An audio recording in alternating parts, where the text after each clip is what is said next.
بسم الله الرحمن الرحيم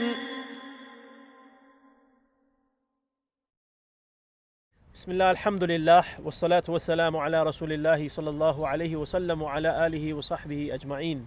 Assalamu alaikum wa rahmatullahi wa barakatuh, brothers and sisters. Today we'll be looking at the 13th juz of the Quran. In the 13th juz of the Quran we have three surahs. We have Surah Yusuf, we have Surah Ra'd, and we also have Surah Ibrahim. Now Surah Yusuf, it continues with the story of Yusuf alayhi salam. He's been exonerated in the previous juz where he saw the dream of he interpreted the dream of the king. He has now rulership over the land, and his brothers, they come and they're looking for some food from him, simply because in the area that they're from Palestine. Yusuf alayhi salam is the ruler of Egypt. There is a drought, so they're desperate for food, and so they come to Yusuf alayhi salam for food, not knowing that this is his brother. Then Allah subhanahu wa ta'ala, he tells us in a most beautiful way, after some things that actually occur in the story, how Yusuf alayhi salam, he reveals himself as being his brother, and he tells his brothers that I forgive you, and he says, لا تثريب عليكم اليوم يغفر الله لكم وهو أرحم الراحمين, that there is no reproach for you on this day, and Allah subhanahu wa ta'ala, I forgive you, and Allah subhanahu wa ta'ala, he will forgive you, and he is the most merciful, the most forgiving. This was the very same verse that the Prophet Muhammad sallallahu alaihi wasallam used when he conquered Makkah as well, where he said to all of those people who persecuted and dishonored him and ridiculed him, he forgave them all.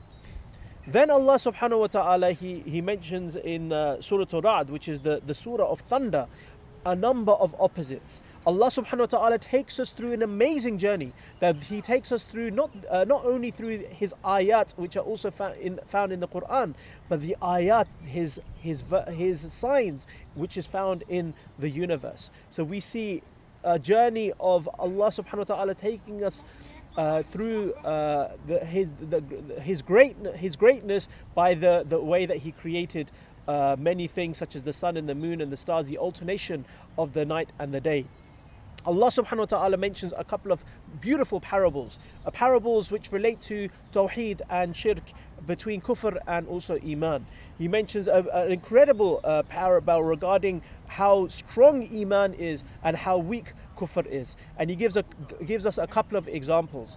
The first one is related to a river or a sea, and there is foam on the sea, there is scum on the sea.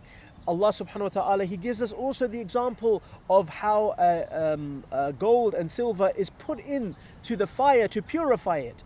Just as you see the strength of the water which is below this foam, or the strength of the silver and the gold is so strong, but on top of it there you have the impurities, and this is the example of kufr. It is something which is fleeting. It will not last forever. It will only be there for a short time. But the strength of iman is something which will stay for a very, very long time. Allah subhanahu wa ta'ala, he goes on to tell us about Surah Ibrahim. Again, these surahs, they begin with Alif Lam Ra. Allah subhanahu wa ta'ala tells us the importance of the greatest ni'mah that we have, and that is none other than Iman. In Surah Ibrahim, he tells us about the confusion and delusion that the mushrikeen are under, and that is that they ask how is it that the Prophet Muhammad sallallahu alaihi wasallam is a human being?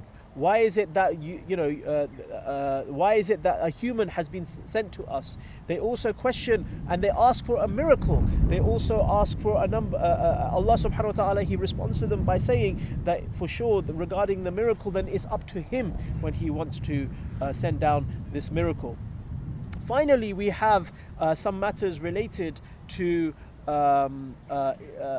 Allah subhanahu wa ta'ala giving a similitude of a shajarut tayyibah. We have a tree, a beautiful tree behind us, a tree that is based on goodness. And if it's based on goodness, then for sure it will bear good fruits. But if there is a tree which is rotten, then it will only bear bad, horrible, rotten fruits. This is just like the example of kufr and iman. I hope that you can join me for the next juz. We'll be looking at some of the beautiful surahs which relate to Surah Al-Hijr and Surah Al-Nahl. Until then, subhanakallahumma bihamdika ashhadu an la ilaha illa anta astaghfiruka wa atubu ilayk.